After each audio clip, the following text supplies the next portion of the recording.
Okay, well, it's freeze cracked again, and I guess I'm back. I'm talking about rock some more. I covered a little bit in a previous video, and I'm going over some other stuff, but I'm not going to end up telling you everything about all different kinds of rock because there's too many different types. By the way, I had mentioned that Keokuk can have, like big red stripes in it and stuff like that. Here's one that has a big red stripe in it. Stuff can be pretty, and it's real consistent. I mean, if I had to get a load sight unseen of stuff dumped at my house and wasn't going to be there to check it, if I knew it was coming from that quarry and that source, and that was that, then that would be good. I just had this sitting here. This is an interesting gray piece of obsidian. I didn't find a lot of this when I was up there collecting, but it comes in so many different colors, obsidian, and I didn't find any of my tiger sheen and stuff. I think it's all buried under other stuff. I've got a bunch of different colors and types. It's real pretty. Speaking of interesting and tigerish, this is an interesting abo blanked out rock, and this is Texas root beer. But some of the Texas root beer has these swirl type patterns in it from the layering sedimentary rock, and I just thought I'd show this to you. I really like stuff like this. I like looking at that abo flake stuff. What is this? Hold on, I'll find it. I'll figure it out. What does that say? I can't even read my writing. Oh, this is Upper Mercer from New York. I got Curtis one time. He was up there, and I told him, hey, bring me back a piece of different kinds of New York rock, because I never hit anything. And I actually haven't hit Upper Mercer yet, I don't think so. I don't even know what to tell you about her. Coshocton. I think a lot of their stuff up there is like shaly kind of stuff, and I did work a piece of Snake Hill, and it was fairly difficult. I think you probably need it came out fine, but I think you need a skill level to work some of that northeast kind of stuff. They got a lot of rock up there that's challenging. We'll call it challenging. This is a piece of coral, agatized coral. There's a lot of fossil coral in Florida that's pretty cool and pretty interesting, but some of it needs some fairly high heat in order to be workable. You would have a real hard time working this rock right here without putting a lot more heat on it than it's got on it. Here's a coral, an agatized coral head, or small piece of one. You can just sort of see the characteristics of it and everything like that. There's what it actually looked like, and I guess it was a 4-pounder when I got it from a guy. But you can see the chalcedony or in there. I don't think it's really it's more of a chalcedony looking thing to me than an agate, but anyway. Anything normally that's called like an agate, it's going to be cryptocrystalline quartz, cemented much better than some of the cherts and things, and most of it needs heat because it just tends to be hard. This is interesting. This came from Kinley Coin out in Big Bend area. This stuff is cool. It's an Edwards Formation chert, and it is the whiter type chert that you got to be a little bit careful with.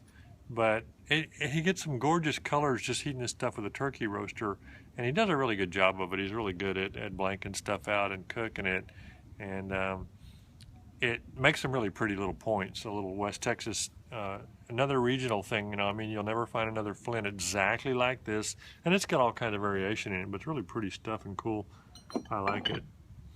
I'm just gonna grab over here for a second for some Novaculite. Novaculite is one of the big sources of stuff to work, and it comes in a bunch of different colors. So here's a blackish, and here's what they call like fish eye, and here's some pastel colors and little purples and pinks and stuff. There's quite a bit that has translucency.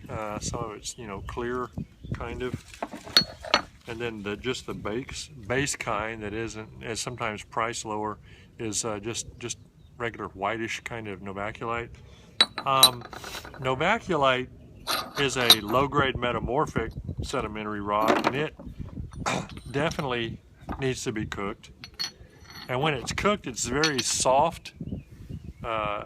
it's too soft for me. I like harder rock than that, but it's fairly easy to work, but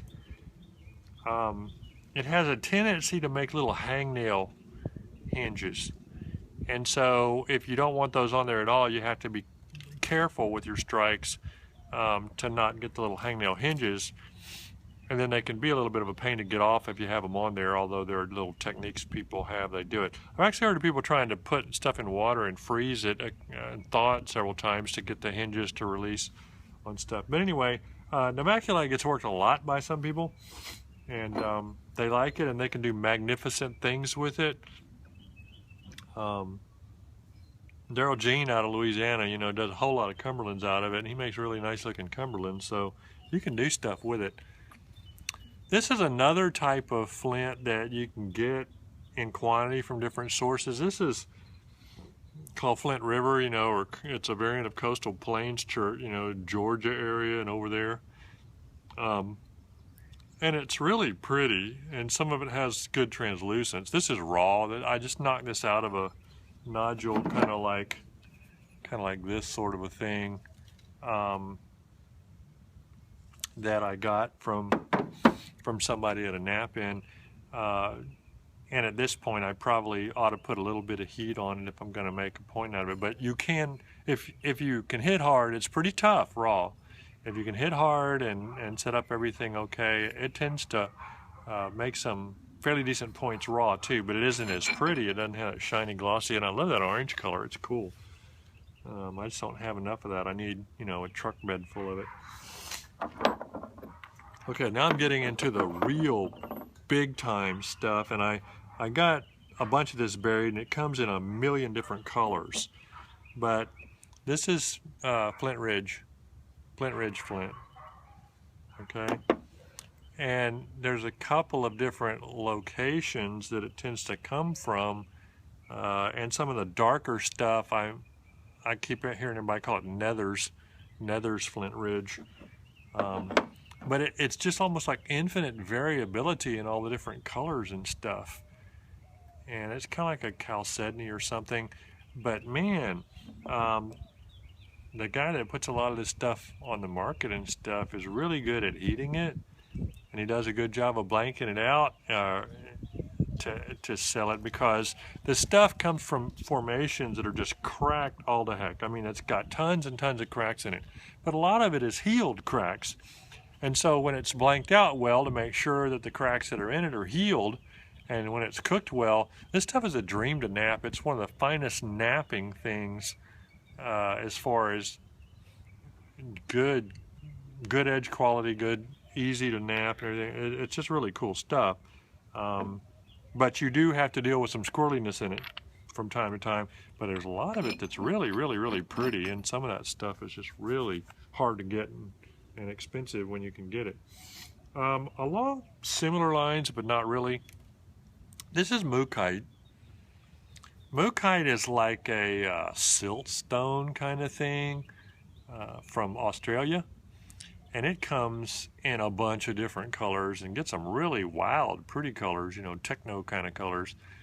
But but it also is usually has a bunch of cracks in it, and sometimes some of the cracks are healed, but a lot of times they're not. And it's one of these kind of things where it's not cheap. It does need heat. It's one of those kind of things where you buy it, you hit it, and you hope for the best, kind of. But if you get a good piece of it, you can get some really exotic looking points out of it. Novaculite. And along similar but not really lines, this is Horse Creek chert, I think. And Horse Creek chert, you know, ends up a lot of times having these little dark red with yellow halo kind of areas in it. And it's usually oddly shaped. It's kind of like a siltstone or a claystone or something too. Doesn't have the finest edge quality and is kind of difficult to mess with. So I normally don't, and a lot of times it has a bunch of cracks in it, and another one of those things where you kind of hit it and hope for the best. But it's real pretty when, you know, and there's a lot of rocks like that where, you know, it's worth your time to mess with them because you might get something rare and gorgeous looking out of it. then again, you might not. This is a type of rock called Sadelia, and it's interesting. And this particular one was a little bit of a technical challenge. Somebody dropped it beside me at a nap-in and told me to see what I could make out of it. And I actually made a blade out of the other side of this half nodule when it failed at some concrete in the center. But it's got some prettiness to it and some interesting characteristics in it, little red spots and different things. You know, it was a good rock. I mean, it was fun to work.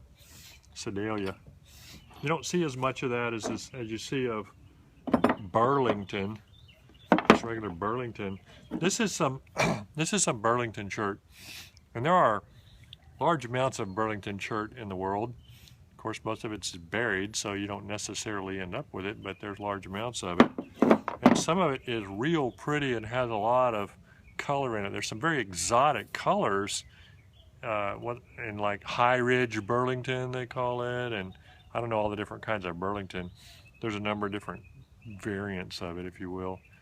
But it's, this came from Missouri, came from Marty Reeder. But he gets some really good stuff. You know, he really is just a genius when it comes to Burlington, and he gets some really interesting and unusual and colorful stuff and real pretty stuff, and he heats it to a toughness that I prefer, so it works for me to get some from him now and then. Here's another little piece of it. But I got a bunch of Burlington, and I just grabbed some of the pieces on top. So Marty, if I didn't show the most pretty one, I'm sorry, but I do keep my stash stashed more to discourage myself from working it, because I don't want to mess it up. We're at 11 and a half minutes. This I'm throwing in as an amusement. This is a little abodinked cobble of very tough, when it's raw, yellow chert from Central Texas, from around the Temple area. And I like this stuff because I think it's real pretty. And it is real pretty. I mean, it makes really cool points. It's just really tough. It needs to be cooked, but I work a fair amount of it raw. This is Reed Springs, and it comes in different colors. You see some blues and you see some greens and stuff like that. But it works well. You just don't get offered a lot of it usually, so you got to kind of get you a little bit when you can and work it and hope for the best. Okay, now these are two things that definitely would need a fair amount of heat. Hi.